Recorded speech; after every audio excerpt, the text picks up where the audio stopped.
How's it going, ding dongs? As you know, I have a lot of custom parts on my car, and people always ask me, where do you get those parts?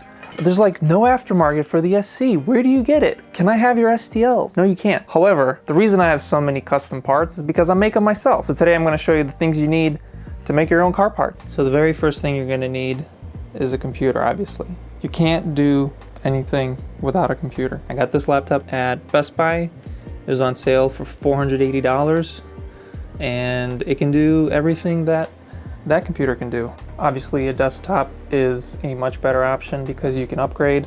I just got this graphics card. I traded an old 3D printer for it. You can constantly upgrade a desktop. Laptop, however, it's kind of stuck the way it is. You can add RAM to it and a bigger storage drive, but that's about it. Next thing you're gonna need is measuring tools. Digital calipers are the way to go. I work exclusively in millimeters because it's more precise and I don't have to do fractions.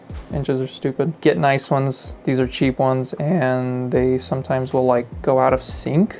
Like the numbers will just jump to some crazy numbers. So yeah, get nice calipers. These things are worth their weight in gold when it comes to designing your own parts. Once you want to start making complex parts like this, wide body I'm printing, you're probably gonna need a 3D scanner. So this is my Creality CR Scan Lizard, and it's great for small parts. Side markers, switches, dash panels, literally anything that is basically the size of the scanner itself. It's great for parts like this. However, if you want to scan body panels, you're going to need something like this. This is the Shining 3D Einstar. This company also makes a much more expensive scanner called the Einscanning Chex that I reviewed. That one will scan even better than this, but like I said, it's $10,000. This is $900. This is $700.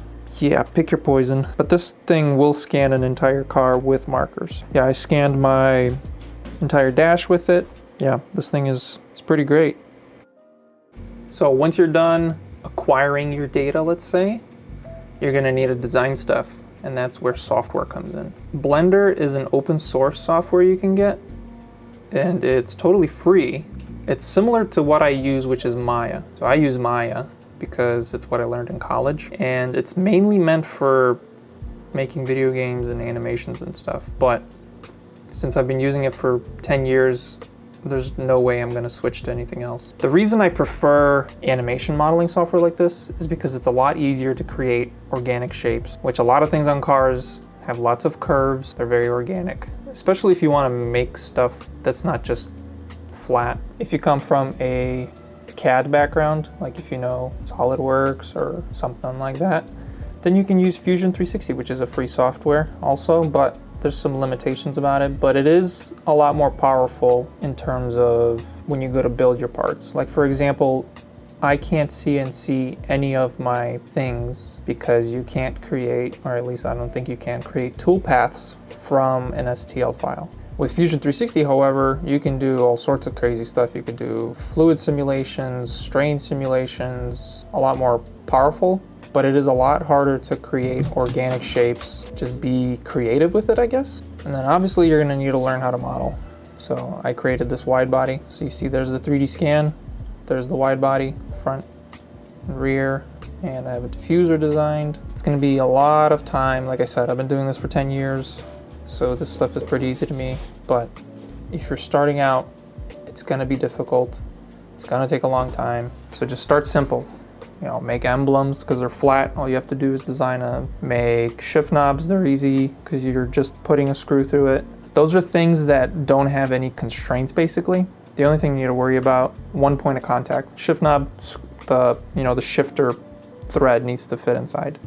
And it needs to fit inside the car, which is pretty easy to do. Emblems, same thing. They usually just stick onto a flat piece of the panel. Once you want things to fit into places, say like a switch or a knob or headlights, that's where it gets more complicated, and that's where 3D scanners come in and really help with getting things to fit correctly. So once your parts are designed, you're gonna need to create them. And I think this is the best thing you can get. This is the Bambu Lab X1 Carbon with AMS, and it is hands down the best 3D printer you can buy right now. Now, of course, people will argue it's not open source. It's hard to fix it if something goes wrong. You have to basically ask the company to send you parts. That's honestly it. And it's new, so you don't know if it's reliable.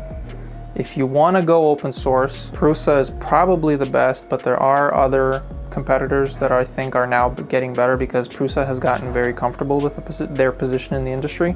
Depends on your values, I guess. I just want something that prints really well and really fast. You see how fast this thing moves?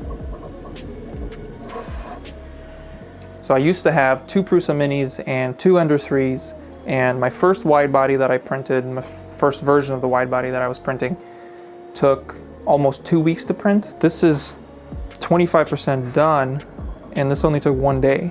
So this whole thing took 1 day. So the whole wide body is gonna take probably 3 or 4 days to print, or the whole 1 panel. Oh, and before people ask, this is the only filament I use. California filament, PETG. It works. If anybody tells you PETG doesn't work for car stuff, it does. This center console's been in the car for 2 years and it gets hot as hell in here. Same with the shift knob, that's all PETG. Center console's PETG. These are black, they are PETG. Nothing's wrong with them. Biggest proof, you all know how hot the intake on the 1UZ gets. That is PETG.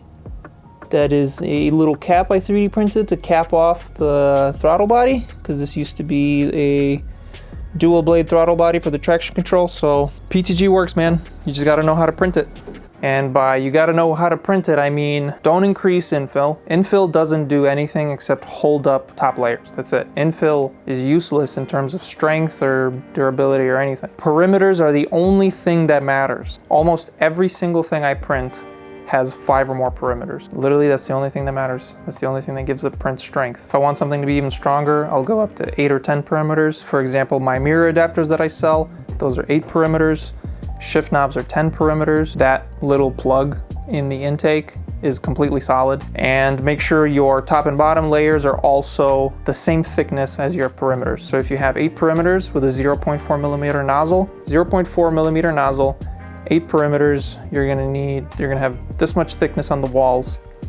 And to have the same amount on the top and bottom, you're gonna need this many top and bottom layers if you're printing at, say, 0.2 millimeter layer height. So as long as things are equally thick in all directions, you're gonna have strong parts. So yeah, quick little video today, just to show you guys the process and the things I use to create all the parts that I have on my car that no one else does. If you have any questions, leave them down in the comments.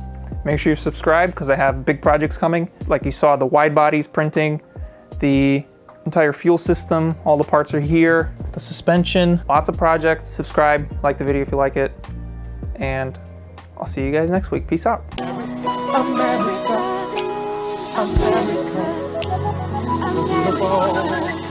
Do you have your passport? Did you get